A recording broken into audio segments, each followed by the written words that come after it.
सुंदरवन के जंगल में एक घने आम के पेड़ पर लीलू और लीली चिड़िया ने अपना सुंदर घोंसला बनाया था। उस घोंसले में लीलू चिड़िया और लीली चिड़िया के दो प्यारे प्यारे बच्चे रहते थे। वे दोनों हर चीज को अच्छे से समझते थे और थोड़े होशियार भी हो गए थे। लीली चिड़िया का सबसे बड़ा वाला बच्चा लीली चिड़िया से कहता है, माँ, वो कालू अंकल है। देखो तो, कालू अंकल अपने घोंसले के बाहर बैठे हैं। माँ, कालू अंकल और कालू अंकल का बाबू भी है जग्गू। देखो तो, उछल कूद कर रहे हैं माँ। लीली चिड़िया के घोंसले के ठीक आमने सामने कालू कौवा का भी घोंसला था। लीली चिड़िया अपने बच्चों से कहती है, कुकू बेटा, वो तुम्हारे कालू अंकल हैं। वो कालू अंकल का बेटा है जग्गू। देखो तो, अभी उनके पंख भी नहीं आए हैं। अब वे उड़ना चाहते हैं। देखो तो। कालू का बेटा जग्गू बहुत ही ज्यादा शरारती था। वे कालू कौवा के किसी भी बात को नहीं मानता था। कालू पापा, आप हमें घूमने जाने दें। पर नहीं हुआ है तो क्या हुआ, मैं तो उछल कूद कर सकता हूँ ना। पापा, आप हमें ना रोके। देखो, मैं बस वहीं तक जाऊंगा, फिर वापस आ जाऊंगा।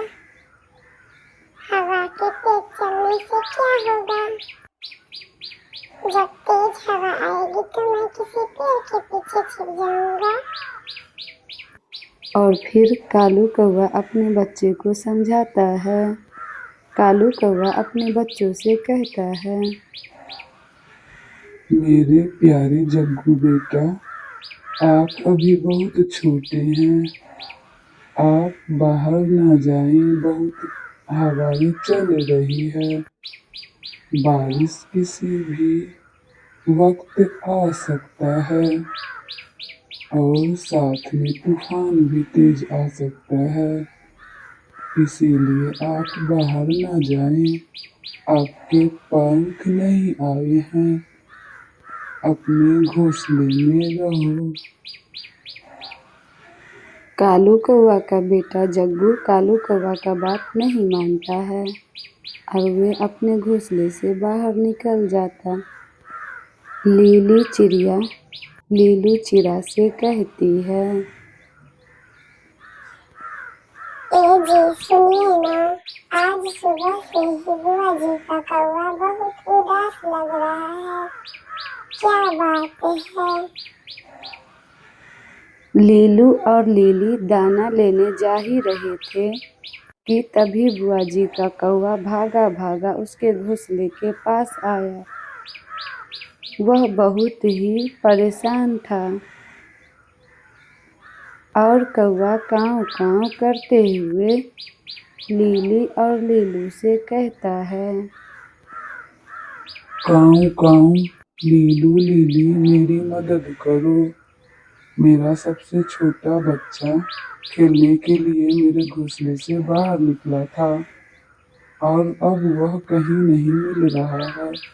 मैंने सुंदरवन के सारे जंगलों को और झाड़ियों को छान मारी, लेकिन मेरा जग्गू कहीं नहीं दिख रहा। प्लीज जल्दी से जल्दी मेरी मदद करो। कालू कौवा का ये सारी बातें सुनकर लीलू और लीली को बहुत दुख हुआ, लेकिन लीलू और लीली के बच्चे ये सारी बातें को सुन रहे थे। कुकू सारी बातें घोंसले के अंदर से सुन रहा था। वह बाहर निकलकर कालू कौवा से कहता है, कालू अंकल, आप रोइए मत। आप हमें ये बताइए कि पहली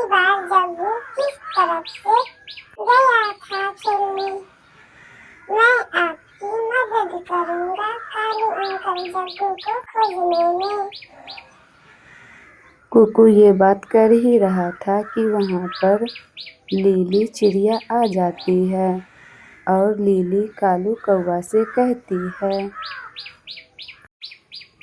कालू भैया आप और कुकू इस तरफ खोजें, मैं और कुकू के पापा झाड़ी के उस तरफ जाती हूँ खोजने जग्गू को। आप चिंता न करें, जग्गू जरूर मिलेगा, वो किसी न किसी झाड़ी में छुपा होगा। लीलू चिड़ा और लीली चिड़िया सबसे ऊंचे आम के पेड़ पर बैठ जाती है और वहीं से जग्गू को खोजना शुरू कर देती है। कुकू के पापा देखिए तो, हमें ऐसा लग रहा है कि उस सूखी लकड़ी के नीचे जग्गू फंसा हुआ है। वो देखिए दूर वाली झाड़ी में, चलिए लेके आते हैं जग्गू को। और फिर मीठी जग्गू को उस लकड़ी के नीचे से निकाल लेती है। चुप कर जाओ मेरे प्यारे जग्गू बेटा, चुप कर जाओ मेरे प्यारे जग्गू बेटा, आंटी है ना, चुप कर जाओ आंटी है ना। जग्गू बेटा रोइए मत, मैं आपको आपके पापा कालू के पास ले जाऊंगी और गोरी माँ के पास ले जाऊंगी, आपको कुछ नहीं होगा, चलिए आप हमारे साथ। लीली जग्गू को लेकर अपने घर चली जाती है। इधर कालू कौवा और कुकू खोजते खोजते जग्गू को परेशान हो जाता है, लेकिन कालू कौवा को जग्गू कहीं नहीं मिलता। कालू अंकल आप घर जाइए, पापा है ना, वो जग्गू को खोज लेंगे। जग्गू काफी डरा हुआ था। मीठी जग्गू को अपने घोंसले में सुला लेती है। जी कुकू के पापा सुनिए ना, मुझे ऐसा लगता है उस मोटी लकड़ी से जग्गू को चोट लगी है, अभी हमें तुरंत कालू भैया को बुलाना होगा। और फिर लीलू चिड़ा और लीली चिड़िया कालू कौवा को बुला लेती है। कालू भैया मैंने कहा था ना कि जग्गू को कुछ नहीं होगा, ये देखो जग्गू, अब जग्गू बिल्कुल ठीक है। कालू का बेटा जग्गू ये सारी बातें सुन रहा था और फिर लीलू चिड़ा कालू से कहता है, देखो कालू, आप चिंता न करें, जग्गू बिल्कुल ठीक है, उसे थोड़ी चोट आई है। लीलू चिड़ा और लीली चिड़िया कालू कौवा सब मिलकर बात ही कर रहे थे, तभी जग्गू उठ के खड़ा हो जाता है और जग्गू सबको देखता है।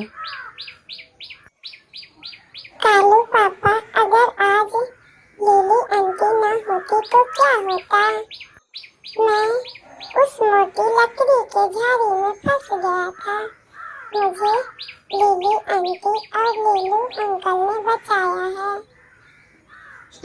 ओ मेरे प्यारे प्यारे प्यारे बच्चे, मैं लीली हूँ और मैं जंगल में रहती हूँ। आपको मेरी ये कहानी कैसी लगी जरूर बताना।